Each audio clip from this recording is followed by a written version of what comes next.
Hello friends, मैं मनीषा व्यास। मेरे इस यूट्यूब चैनल पर आप सभी का स्वागत है। जैसा कि आप लोगों को विदित है कि कल हम लोगों ने वर्ण के प्रकारों के बारे में पढ़ा था, अध्ययन किया था।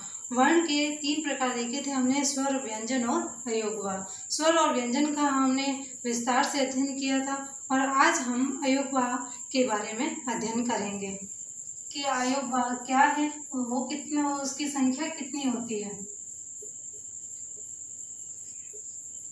अयोगवा की संख्या कहीं पर 2 और कहीं पर 4 मानी जाती है। ऐसा क्यों? क्योंकि हमारी जो संस्कृत भाषा, जो देव भाषा है, जो सभी भाषाओं की जननी है, उसको हम 2 भागों में विभक्त कर सकते हैं। अर्थात उसको हम एक लौकिक भाषा और एक वैदिक भाषा के रूप में जानते हैं।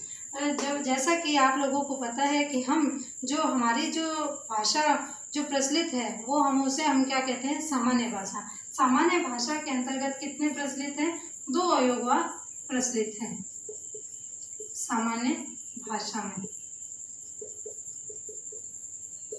ठीक है। और 4 अयोगवा कहाँ पर प्रचलित है? 4 अयोगवाओं का प्रयोग वैदिक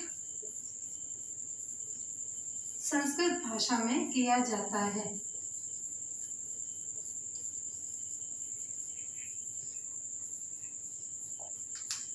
क्लियर हो गया? अब अयोगवा जो सामान्य संस्कृत भाषा के अंतर्गत 2 प्रयोग, जो 2 अयोगवा प्रयोग में लाए जाते हैं, वे कौन कौन से हैं? वे 2 है, एक है अनुस्वार और दूसरा है विसर्ग, ठीक है। अनुस्वार के लिए हम ये किसी भी वर्ण के ऊपर हम बिंदी प्रयोग में लाते हैं, और विसर्ग के लिए हम किसी भी वर्ण के बाद में 2 बिंदी का प्रयोग करते हैं। अब आता है हमारे वैदिक संस्कृत भाषा के अंतर्गत जो 4 अयोगवा प्रयोग में लाए जाते हैं, उनके अंतर्गत 2 तो यही प्रयोग में लाए जाते हैं, अनुस्वार और विसर्ग। और तीसरा कौन सा है? तीसरा है यहाँ पर अर्ध विसर्ग, और चौथा कौन सा है यहाँ पर? यम, ठीक है। अब अनुस्वार पढ़ लिया हमने और विसर्ग आप लोगों को विदित हो गया।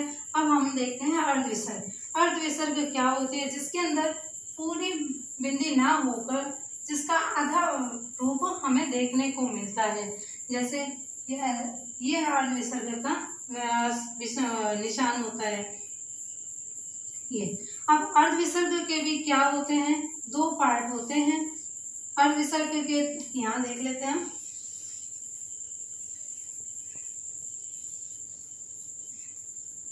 देखो, हम यहाँ ऐसे देख लेते हैं इसका चार्ट बना के। सबसे पहला हो गया अनुस्वार, दूसरा हो गया विसर्ग, और तीसरा हो गया अर्धविसर्ग,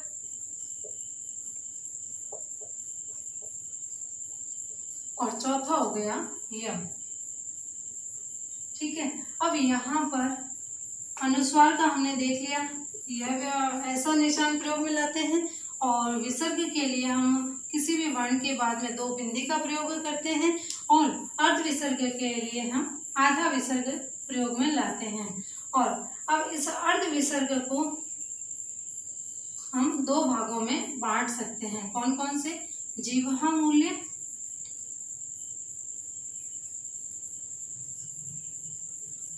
और उपत्मान्य। अब जिह्वा मूल्य क्या होता है? जब क वर्ग से पहले अर्धविसर्ग का प्रयोग लाया जाता है, तो हम क से पहले अगर अर्धविसर्ग होता है तो उसे हम कहते हैं जिह्वा मूल्य। और उपत्मान्य किसे कहते हैं? जब प से पहले अगर क्या हो, अर्धविसर्ग हो, तो हम उसे क्या कहते हैं? उपत्मान्य कहते हैं। अब हम बात करते हैं यम की। यम जो कि चौथा अयोगवा माना जाता है। इस यम के बारे में हमें मालूम होना चाहिए कि प्रत्येक वर्ग का पहला, दूसरा, तीसरा और चौथा वर्ण अगर इसका द्वितीय रूप हमारे सामने हो, किसी भी वर्ग के पहले, दूसरे, तीसरे और चौथे वर्ग के द्वितीय रूप हमारे सामने हो और उसके बाद में जब अनुनासिक का प्रयोग हुआ हो तो वह क्या होना चाहिए, उसके बाद हम लिख देते हैं द्वित्व रूप, द्वित्व। और उसके बाद हम क्या कह सकते हैं, अनुनासिक। क्या कह सकते हैं, अनुनासिक। इसको ऐसे लिख देते हैं, पहला, दूसरा, तीसरा और चौथा वर्ण। उसके बाद में इन्हीं वर्णों का कोई द्वित्व रूप अगर हमारे सामने हो और उसके बाद में क्या हो, अनुनासिक हो, तो जो हमारे सामने जो द्वित्व वर्ण होता है वह द्वित्व वर्ण क्या कहलाता है, यम कहलाता है। क्या कहलाता है वो, द्वित्व वर्ण यम कहलाता है। इसके एग्जाम्पल जैसे देख लेते हैं हम, जैसे देख लेते हैं चखनतु।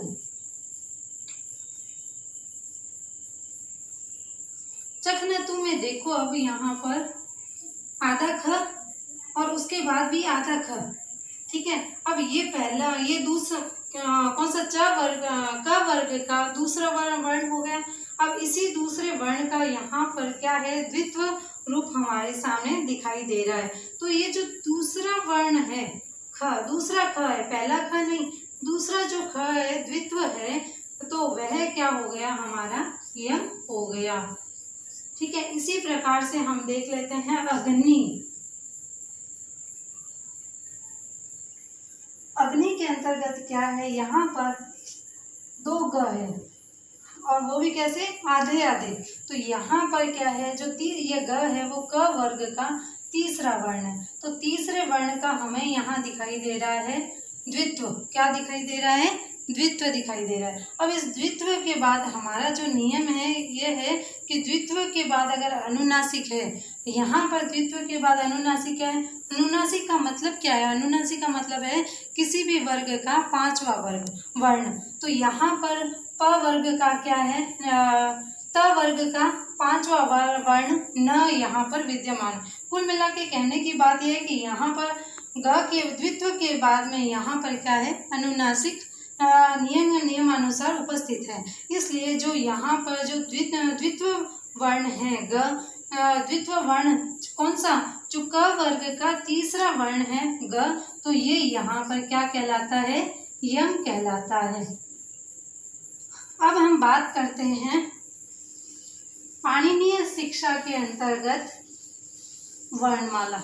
अभी तक हमने जो पढ़ा है वो हमने पढ़ा था कि स्वर कितने प्रकार के होते हैं और स्वर कितने प्रकार के होते हैं, और उसके बाद स्वर, व्यंजन और अयोगवाह के बारे में हमने विस्तार से अध्ययन किया था। अब हम क्या करने जा रहे हैं, और हमने ये भी देखा था कि वर्णों की संख्या माहेश्वर सूत्र के अंतर्गत कितनी होती है, 42 होती है। और हमने उसके बाद ये भी देखा था कि पाणिनीय शिक्षा के अंतर्गत कितनी होती है। पाणिनीय शिक्षा के अंतर्गत 63 या 64 वर्णों की संख्या मानी गई है। तो उसका विभाजन किस प्रकार से है उसका हम अब अध्ययन करेंगे पाणिनीय मतानुसार।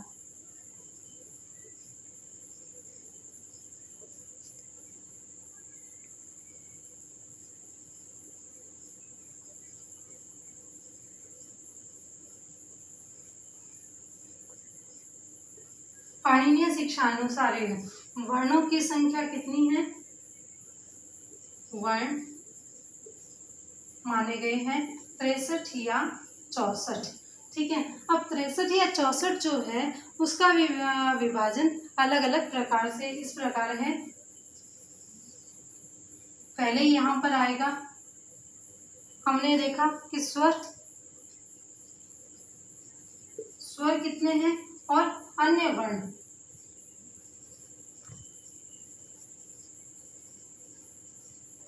ठीक है। अब स्वर कितने हैं, स्वर के भी यहाँ पर स्वर माने गए हैं यहाँ पर 21 या 22, और उसके अलावा जितने भी अन्य वर्ण हैं, व्यंजन या उपपदमाने आदि जो भी है वो सारे के सारे माने गए हैं यहाँ पर 42 वर्ण।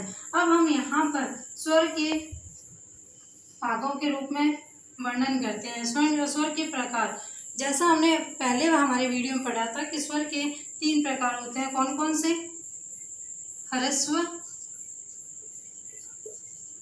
ह्रस्व स्वर, दीर्घ स्वर और प्लुत। ठीक है। अब ह्रस्व स्वर को हमेशा क्या कहा जाता है? मूल स्वर माना जाता है। मूल स्वर क्यों माना जाता है? क्योंकि इन मूल स्वरों के आधार पर ही पूरी संस्कृत भाषा क्या है? टिकी हुई है। ह्रस्व स्वर अर्थात मूल स्वर।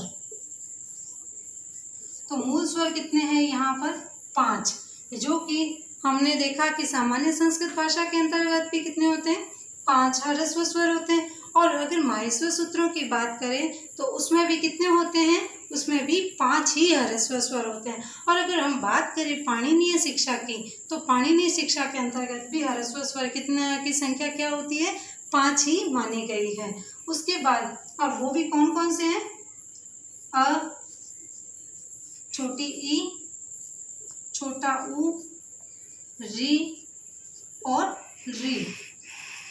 ठीक है। अब आती है बात हमारे दीर्घ की।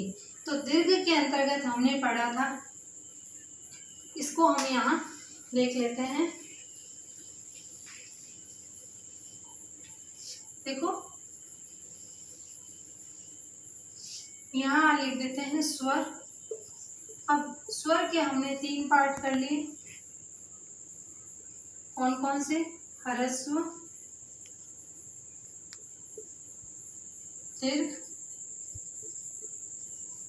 और प्लुत। ठीक है। ह्रस्व अर्थात मूल स्वर, जिस पर पूरी संस्कृत भाषा टिकी हुई है, उनकी संख्या है 5। उसके अलावा आता है दीर्घ स्वर। दीर्घ होते हैं हमारे 8। और प्लुत स्वर कितने होते हैं? इनकी संख्या मानी गई है 8 या 9। अब यहाँ पर देखिए ह्रस्व स्वर हमने बताए, चाहे वह माहेश्वर सूत्र हो, चाहे वह सामान्य संस्कृत भाषा हो, चाहे वह पाणिनीय शिक्षा हो, इन सब में ह्रस्व स्वर की संख्या कितनी मानी गई है? 5 ही मानी गई है। वो कौन कौन से हैं?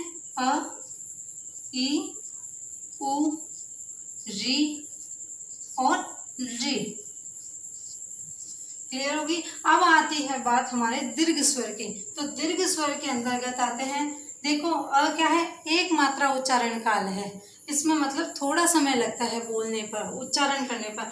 अब अगर एक मात्रा उच्चारण काल है, अगर उससे थोड़ा अगर हम अधिक समय लगाते हैं तो उसका डबल अगर हम ये टाइम लग जाता है या थोड़ा अधिक से उच्चारण काल लगता है तो वह हमारे क्या कहलाता है? दीर्घ स्वर कहलाता है। जैसे अ का क्या हो गया? दीर्घ। आ, बड़ी ई, बड़ा ऊ, बड़ा री और री का क्या नहीं होता? री में दीर्घ का अभाव होता है। या हम कह सकते हैं दीर्घ के अंदर री वर्ण है, उसका दीर्घ नहीं होता है, तो हम कह सकते हैं इसका री का अभाव। री दीर्घ का अभाव।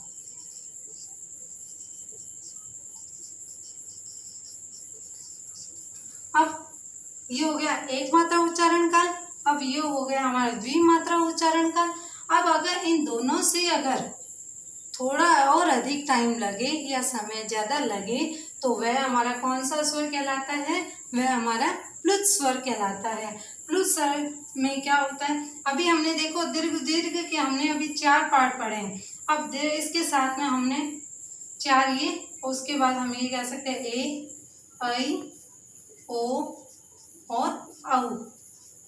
कुल मिला के 4 और ये 4 क्या हो गए? 8 स्वर। ये क्या होगा? 8 स्वर क्या कहलाते हैं? दीर्घ स्वर कहलाते हैं। अब इन दीर्घ स्वर के अंतर्गत ये देखो, ये 4 क्या है? माहेश्वर सूत्र के अंतर्गत दीर्घ स्वर काम में लिए जाते हैं। अब जैसे मैंने बताया पहले मैंने वीडियो में बताया हुआ है कि माहेश्वर सूत्र के अंतर्गत हम 9 स्वर काम में लेते हैं, या उसमें 9 स्वरों का प्रयोग किया गया है। 5 ह्रस्व स्वर और 4 दीर्घ स्वर।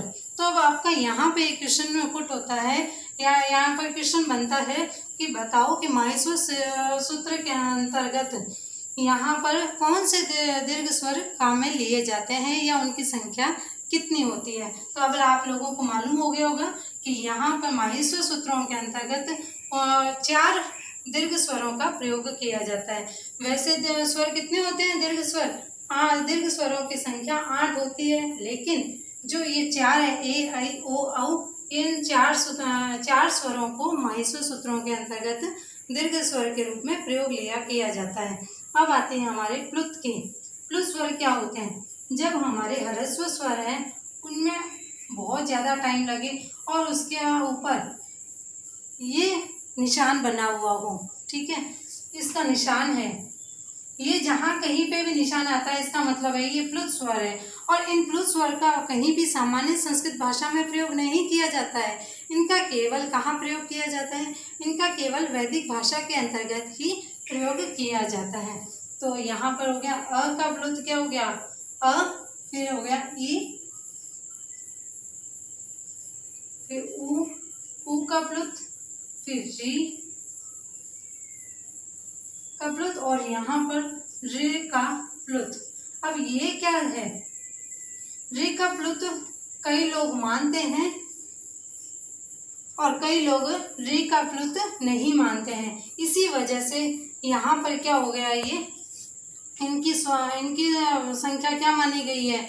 इनकी संख्या 8 या 9 मानी गई है। इस प्रकार से आप लोगों को पता लग गया होगा कि पाणिनीय शिक्षा के अंतर्गत स्वरों की संख्या कितनी होती है। 5 ह्रस्व स्वर, 8 दीर्घ स्वर और प्लुत की संख्या 8 या 9 मानी गई है।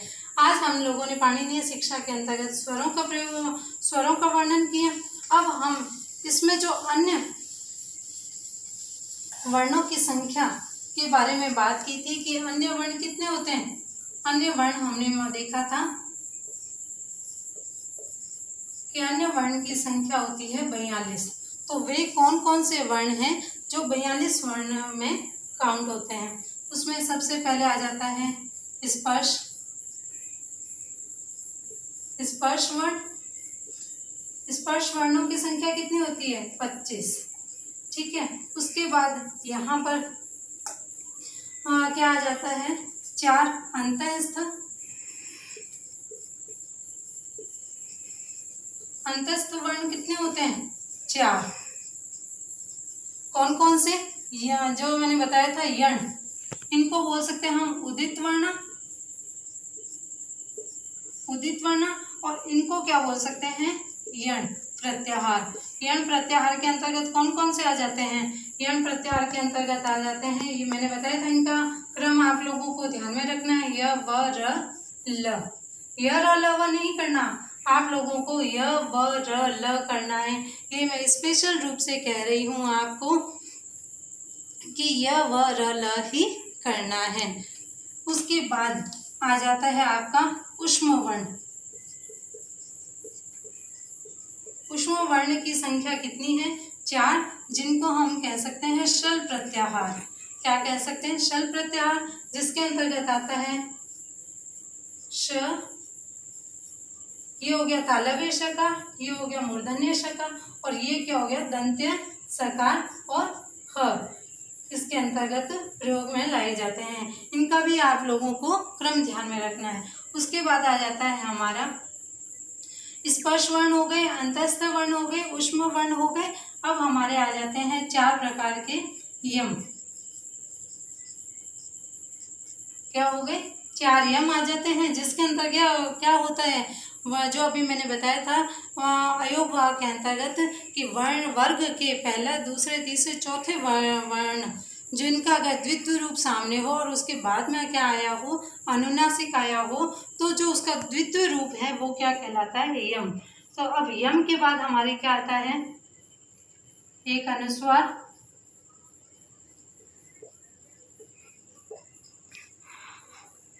एक हो गया विसर्ग, एक हो गया जीवा मूल्य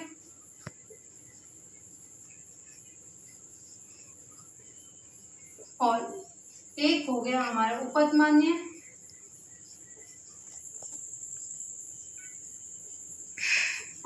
उसके बाद क्या आ गया हमारा एक दुष्पृष्ठ।